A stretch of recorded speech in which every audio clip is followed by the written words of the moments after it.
Welcome to Ranjita's videos. মৰমৰ ছাত্ৰ ছাত্ৰী আজি তোমালোকৰ পাঠ হ'ব পাঠ 6 সহা আৰু হাতী পাঠৰ প্ৰশ্নৰ উত্তৰ আলোচনা কৰিম। তোমালোকে যদি মোৰ চেনেলত নতুনকৈ আহিছা চেনেল সাবস্ক্ৰাইব কৰি থৈ দিবা। সাবস্ক্ৰাইব কৰা সবকে মোৰ ফালৰ পৰা ধন্যবাদ। আজি ভিডিঅ' আৰম্ভ কৰোঁ। ক্ৰিয়াকলাপ চোৱা অৰ্থৰ সৈতে চিনাকি হওঁ আহা। তোমালোকে আগৰ দৰে কিতাপৰ পৰাই মুখস্থ কৰিবা। এতিয়া আমি আলোচনা কৰোঁ। 2 নং চোৱা প্ৰথমে কোৱা তাৰ পাছত লিখা ক অৰণ্যখনৰ জান জুৰিবোৰ কিয় শুকাই গৈছিল? উত্তৰ 2 নং কৰ উত্তৰ হ'ব কেইবা মাহ ধৰি বৰষুণ নিদিয়াত অৰণ্যৰ জান জুৰিবোৰ শুকাই গৈছিল। খ প্ৰশ্ন চোৱা হাতীৰ জাকটোৱে পানী বিচাৰি কলৈ গৈছিল? উত্তৰত লিখিবা খৰ উত্তৰত লিখিবা হাতীৰ জাকটোৱে পানী বিচাৰি সিহঁতৰ হাবিৰ পৰা কিছু দূৰৈত আন এখন হাবিৰ এটা দ জলাশয় এটালৈ গৈছিল।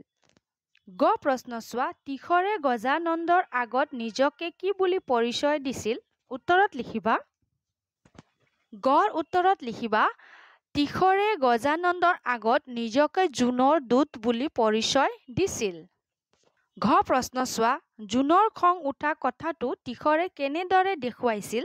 উত্তৰত লিখিবা ঘৰ উত্তৰত চোৱা তীখৰে শিলৰ মাজৰ পৰা ওলাই আহি গজানন্দক জলাশয়টোৰ পানী জুৱলিলৈ লৈ গ'ল।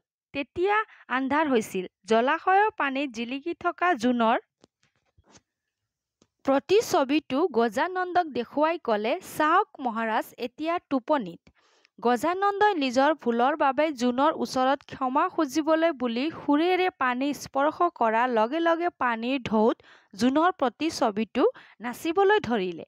এনেদৰে জোনৰ খং উঠা কথাটো তীখৰে দেখুৱাইছিল।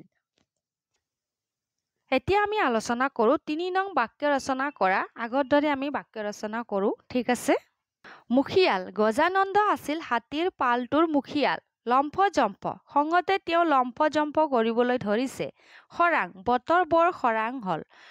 প্ৰতিছবি পানীৰ ঢৌত জোনৰ প্ৰতিছবিটো নাচিবলৈ ধৰিলে। পানী জুৱলি তীখৰ নামৰ শহাটোৱে গজানন্দক জলাশয়টোৰ পানী জুৱলিলৈ লৈ গৈছিল। তোমালোকেও নিজৰ উত্তৰ বহীত উত্তৰ লিখি থৈ দিবা। এতিয়া আমি আলোচনা কৰোঁ 4 নং চোৱা খালী ঠাই পূৰ কৰা বাকচত শব্দ দিয়া হৈছে। আমি এতিয়া খালী ঠাইত কি হ'ব বহাম তোমালোকক মই মাতিও শুনাম। ঠিক আছে। ক ভাওনা ঘৰত মানুহজনে বৰকৈ লম্ফজম্ফ কৰিছে। খ বেছিকৈ চিঞৰ বাখৰ নকৰিবা অইনে আমনি পাব।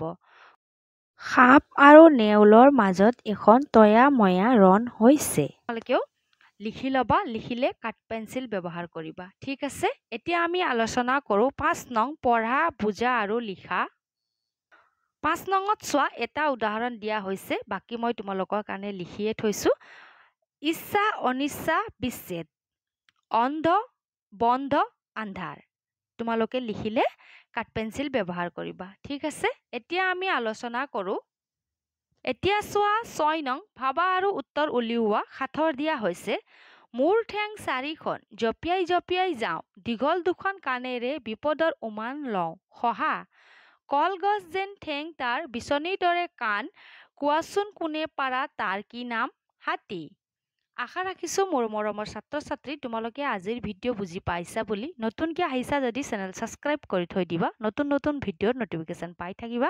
আজি ইয়াতে সমাপ্ত কৰিলোঁ। আকৌ লগ পাম আমি নতুন ভিডিঅ'ত। নতুন ভিডিঅ' হ'ব কিতাপৰ পাঠ 7 প্ৰকৃত জ্ঞানী কোন পাঠৰ প্ৰশ্নৰ উত্তৰ আলোচনা কৰিম নতুন ভিডিঅ'ত। আজিৰ কাৰণে ধন্যবাদ। আকৌ লগ পাম।